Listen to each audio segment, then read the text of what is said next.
Okay, time to go the other way around now. We're going to work backwards. I've given you the first derivative graph. Now we're going to use that information to draw the graph of the original function.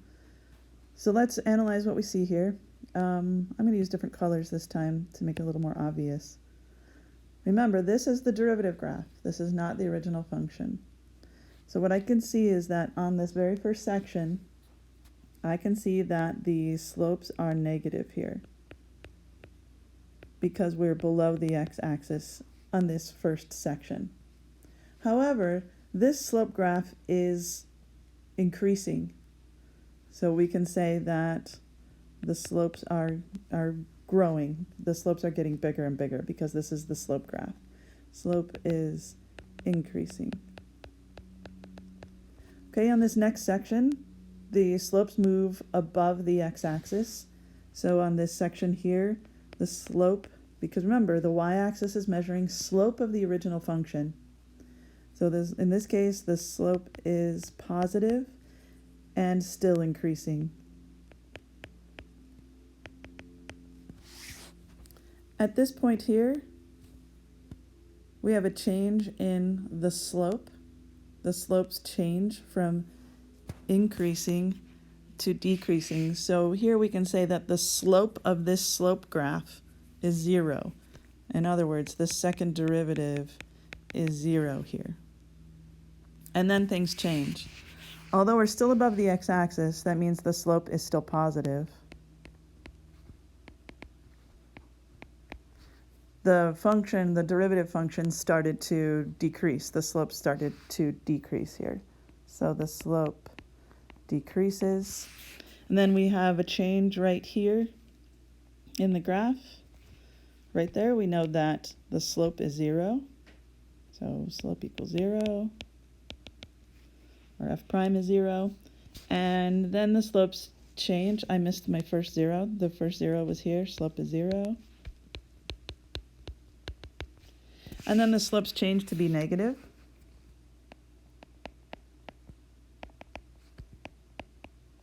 And still decreasing. At this point here, we've got a change in direction on the slope graph. So we know that the second derivative is equal to 0 here. We're still below the x-axis, so the slope is still negative. But now the graph has made a turn and has started to increase again. We have another spot where the slope is 0. And then the slope turns to be positive and still increasing. So let's see if we can translate this down to our sine graph that we have, or the sine chart that we have below. And from the sine chart, we'll be able to then draw the original function.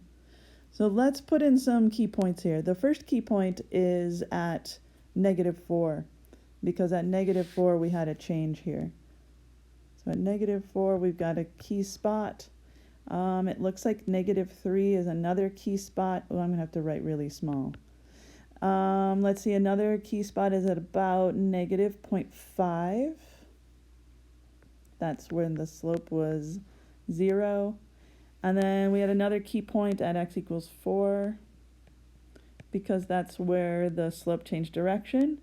And then we had one more key point, which was at, about 5.5. So at about 5.5, that's where the slope changed from negative to positive. Okay, so let's put some values in here. We know that from -infinity to -4, the slope is negative. From -4 to -3, the slope is positive. From -3 to -0.5, the slope is still positive. From 0.5 to 4, the slope changed to be negative. From 4 to 5.5, the slope is still negative. And then after 5.5, the slope graph went above the x-axis, so the slopes are now positive. Okay, let's look at how I probably should have moved those up a little bit. I will.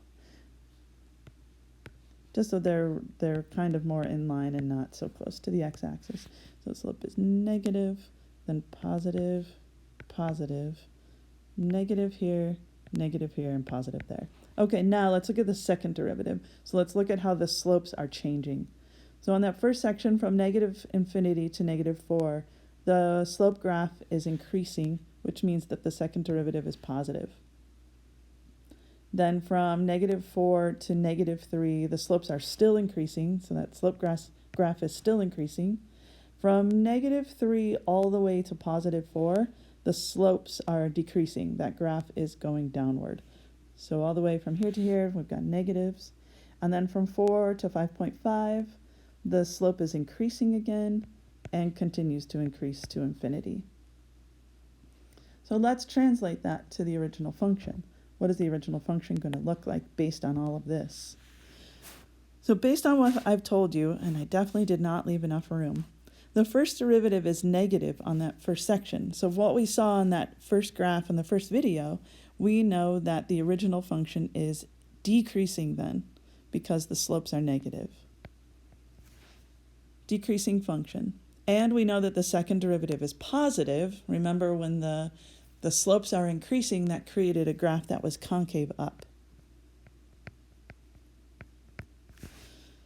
All right, now let's look at the second section.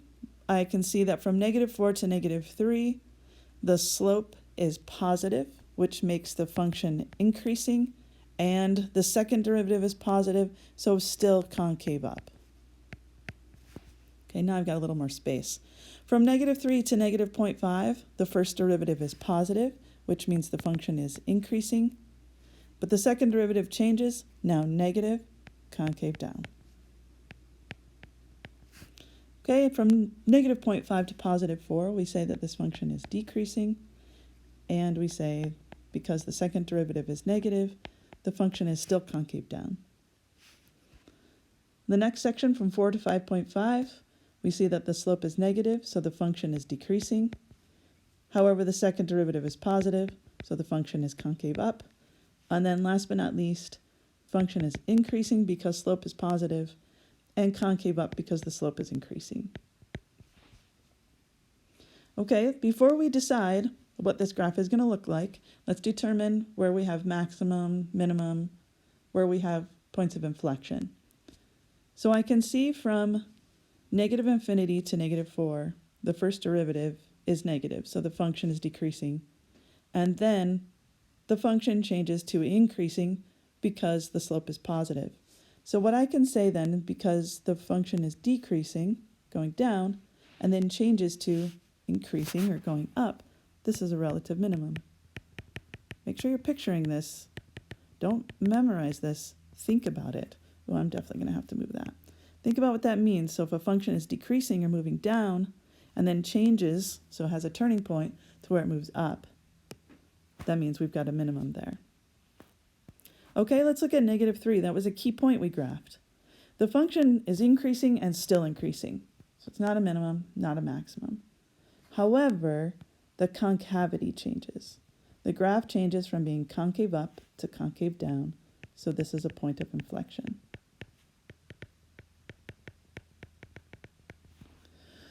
All right, at negative 0.5, we have another change. At negative 0.5, I can see that the function changes from being increasing to then decreasing. Increasing, going up, and then changes so that it goes down. So that would mean this is a relative maximum.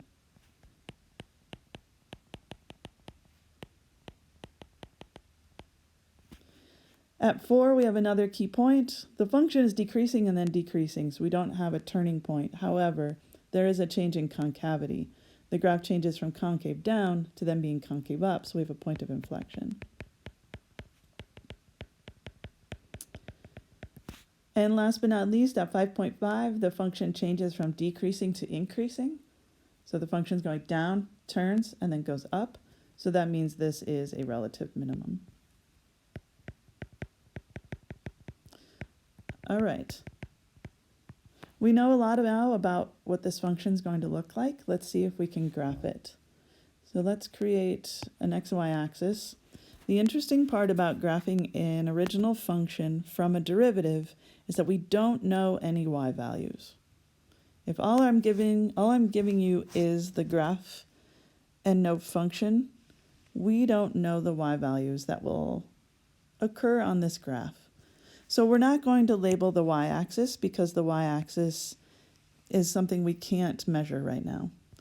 The x-axis, though, there's a lot we know about that. We know that there are some key points at -4, -3, -0.5.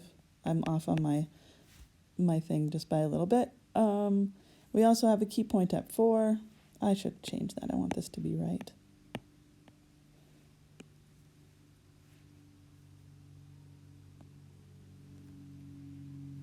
I want it to be matched with what we just did up above. Okay, we've got key point at -0.5, at +4,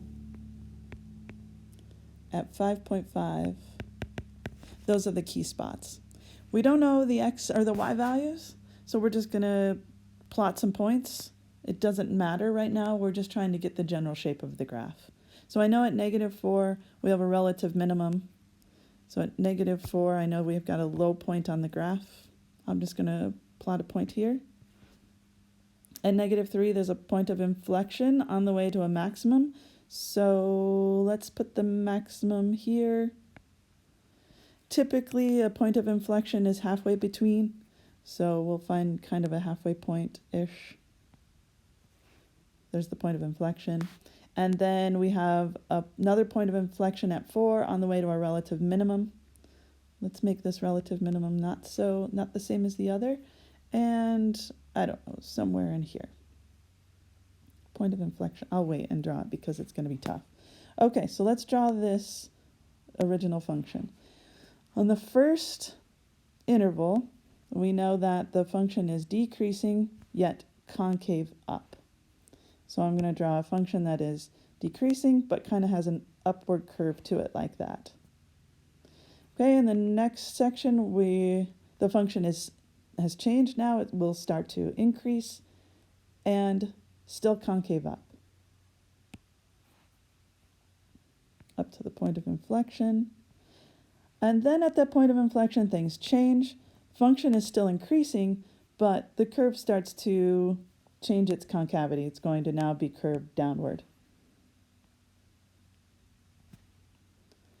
Then on the next section, the function is still going to be, or is going to change to be decreasing and still going to be concave down. And then we've got a point of inflection at 4, and I didn't want to draw it yet because it's really hard to. So right here approximately is when we change concavity. The function is still decreasing, but changes to concave up, stays concave up, and increases forever.